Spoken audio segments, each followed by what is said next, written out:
My girl, I'm so glad you're enjoying the apartment I got you. Grandpa beamed across the brunch table, raising his mimosa like it was just another warm family moment. The air stilled. I froze mid-sip. The orange juice burning down my throat. Eyes darted toward me from all directions. My mom's painted lips parted in confusion. My sister looked up from her phone, and my dad dropped his fork. It hit the porcelain plate with a sharp clink. I could feel my heart beat behind my eyes as the silence grew dense. I glanced down, wiped my hands on the napkin in my lap, then looked up at Grandpa. I live in a basement, I whispered. His smile faltered. What? I never got any apartment, I said louder this time. My voice was even steady. I wasn't about to cry here. Not after all these years. A hush dropped like a storm cloud. I felt it in my bones. What are you talking about? Grandpa asked, blinking in slow motion. Before we begin, drop a comment and tell us where are you from and from which city you're watching our videos. And after watching the whole video, don't forget to tell us what would you do in this situation. Be honest. Tell me in the comments below. We read every comment. Let's begin. The room shifted. My mom reached for her coffee, hands trembling just enough to spill a drop. My sister stopped chewing. Dad coughed, then reached for his water like he had something stuck in his throat. Truth. Maybe. I looked around at all of them. You never sent me anything. Grandpa, I said again calmly. I've been living in a windowless basement for 4 years. The only gift I've gotten from this family in a decade was silence. Hold on, Grandpa said, pushing his chair back a few inches. I wired the down payment to your dad 4 years ago. He told me he surprised you with it after graduation. My mouth went dry. A shiver ran up my spine, but I forced myself to breathe. Dad's face had gone pale. Ashen, my mom turned to him slowly. You said you helped her find a cute place downtown. She whispered, her voice tight. Dad, I asked, locking eyes with him. He shifted uncomfortably. I meant to. No, I cut in. You meant to keep it. A gasp escaped from someone's lips. Grandpa sat back in his chair, lips pressed together, knuckles white against the edge of the table. He looked like he'd been sucker punched. I sat straighter, my voice steady but sharp. You told me to work harder, to stop expecting handouts. All that time you let me scrub other people's floors while you pocketed the money that was meant to give me a start. The air was venomous now. Thick, hot. It crackled with unspoken truths. I stood up, hands still shaking, heart pounding. I wasn't going to say anything today, but since we're celebrating birthdays, maybe it's time we all stop pretending. And I walked out. Behind me, chairs screeched back. Footsteps fumbled. I didn't stop. The hallway outside the restaurant was quiet, but the rage boiling inside me was anything but. I could still feel every pair of eyes on me from that table. The shock, the guilt, the discomfort they finally deserved. I didn't cry. Not this time. As I reached the parking lot, I heard footsteps behind me. Fast ones. Aaliyah, wait, Grandpa called out. I turned. He looked older than he did 20 minutes ago. His smile was gone, replaced by something I hadn't seen from him in years. Pure, unfiltered sorrow. You seriously never got the apartment? I shook my head. I've been renting a basement from a woman who smokes so much her walls are yellow. There's a boiler next to my bed. My rent's paid in cash because she doesn't believe in banks. I've eaten dinner sitting on the floor more nights than I can count. He swallowed. Your father said you didn't want help, that you were being independent. My chest rose. I asked him for a job lead once, he said, and I quote, try flipping burgers first. Bild's character. Grandpa's eyes flicked down. He said you were ungrateful. That you moved into your dream place without even thanking him. A bitter laugh escaped me. I didn't know there was anything to thank him for. He rubbed a hand over his face and sighed. I trusted him. I didn't reply. The silence stretched, but I didn't feel it. Then he said something that surprised me. I want to fix this. I folded my arms. How? I want to see where you live. My head snapped up. Why? Because if it's as bad as you say, and I believe it is, then he stole from both of us. And I'm done letting anyone lie to me. That night, I drove Grandpa to my place. He didn't say much as I led him down the crumbling side steps to the basement door. The overhead bulb flickered as I unlocked it. The scent of old cigarettes and mildew greeted us. I stepped aside. Welcome to my palace. He stepped inside, looked around slowly at the secondhand couch, the leaning bookcase, the stained ceiling tiles, the tiny bed pushed up against the laundry machine. His face didn't change for several seconds. Then he sat on the edge of my bed and let out the saddest exhale I'd ever heard. "This is what you've been living in." I nodded. "Since college ended." His eyes got glassy. "He said he was saving the rest for your wedding." I thought it made sense at the time. "There is no rest." My voice was flat. "You gave him 70,000. That money disappeared the moment it hit his account." Grandpa looked at the floor, then back at me. "Not anymore," he stood. "Tomorrow," he said, "we're going to the bank and the lawyer. And after that, I think your dad and I need to have a very long conversation." I didn't smile, but inside something stirred, a shift. Like I had finally cracked the glass everyone else had been watching me through. The next morning, I woke up to the smell of burnt coffee and the sound of Grandpa on the phone talking to his lawyer.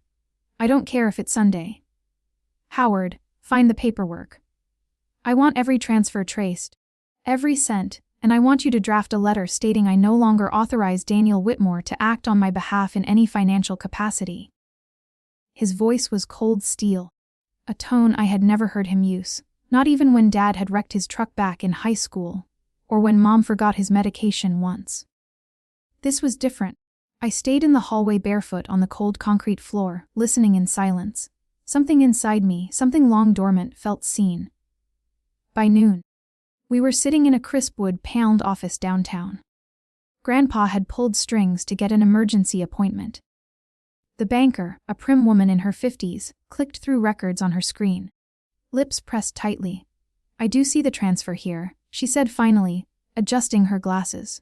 "From Mr. Whitmore's account to Daniel Whitmore, your son, marked as gift for Alia's condo." She turned the monitor toward us. The date was there, the exact amount. Everything Grandpa said was true. Then she clicked again. My heart dropped. It showed another transfer 5 days later where my dad had moved the entire amount into a separate investment account under his name. No mention of me, no note, no nothing. My hands curled into fists in my lap.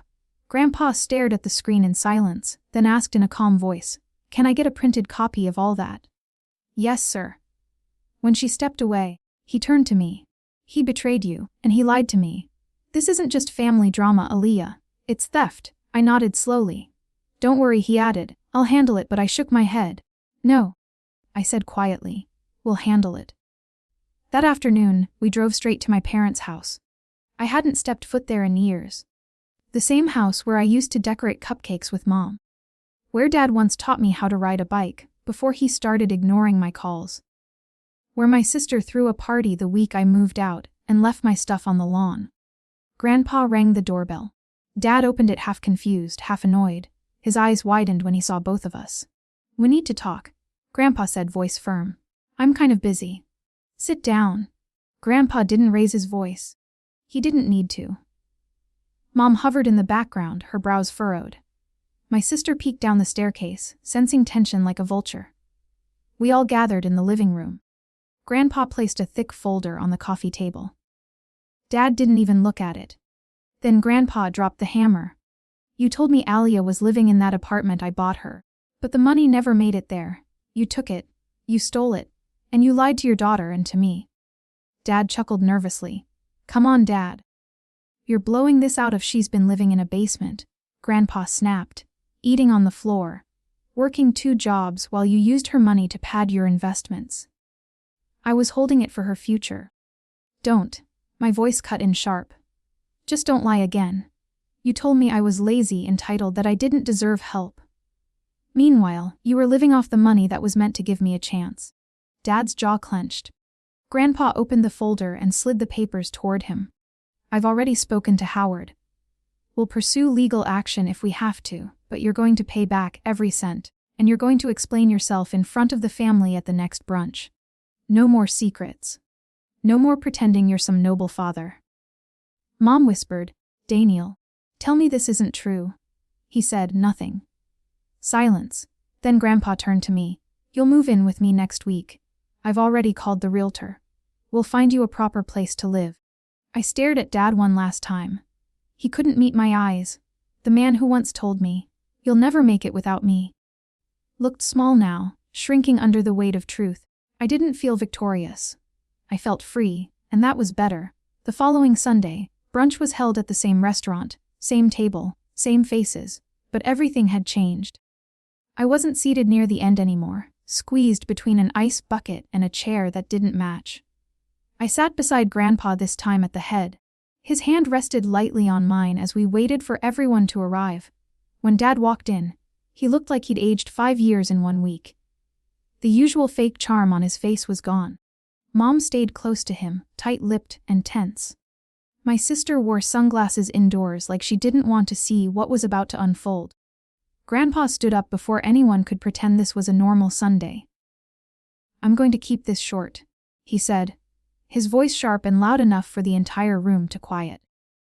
"I've invited everyone here because last week I learned that a grave injustice was done in my name. For years ago I sent money, my own savings, to help Alia start her adult life. I was told she received it. I was told she was thriving." He turned slightly toward me. "That was a lie." The room went still. A server froze mid-pour. I looked up, feeling the burn behind my eyes again, but I held it in. This wasn't about tears. Not anymore.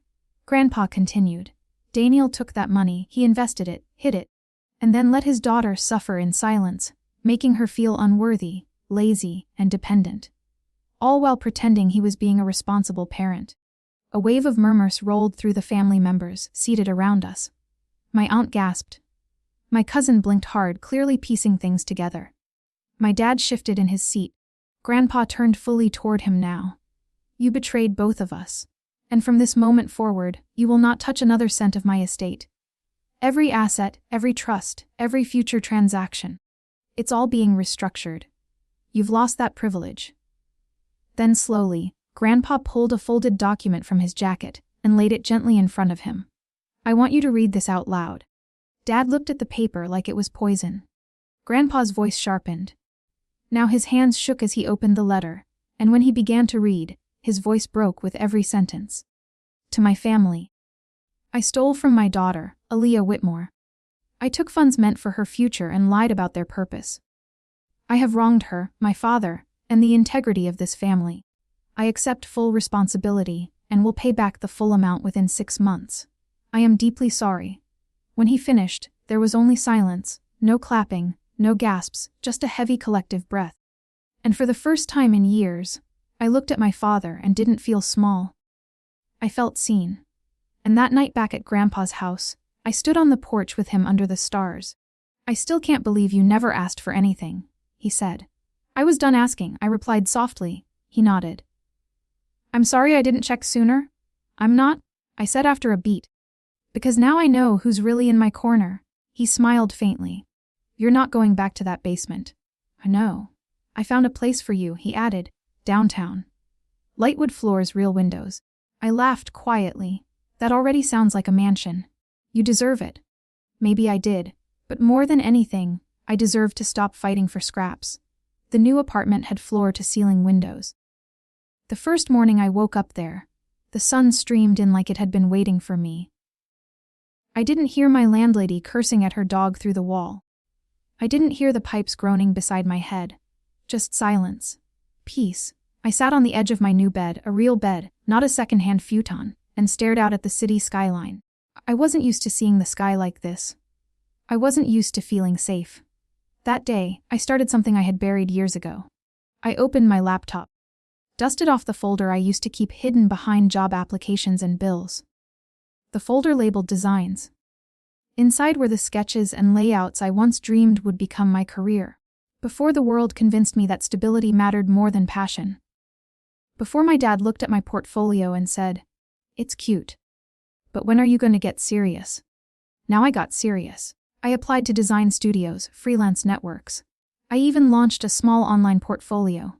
I used the money Grandpa gave me not just to survive but to start. Weeks passed, then months. One afternoon, I got a call. A local architecture firm had seen my submissions. They were launching a new community housing project and needed someone who could think creatively. Someone who understood making the most out of small spaces. I smiled. "I've lived that," I told them. When I walked into their downtown office for the first time, I wore the same beige coat my mom once called cheap and childish. The receptionist offered me water. The creative director offered me a seat. By the end of the meeting, I had a contract in hand. It wasn't just a job. It was proof. Proof that I was never the failure they painted me to be. That living in a basement didn't mean I belonged beneath anyone. Months later, it was my turn to host brunch. Not in a restaurant, not in someone else's house. Mine, real plates, real laughter, real sunlight streaming through the windows. Grandpa brought flowers and set them in the vase I'd bought myself with my first paycheck. My cousin, who used to roll her eyes when I talked about my art, leaned in and asked me about color palettes and mood boards. Dad wasn't there. He hadn't been back since the day of the letter. He repaid the money on time, but the apologies stayed on paper. That was fine with me because some people's absence is the greatest piece of all.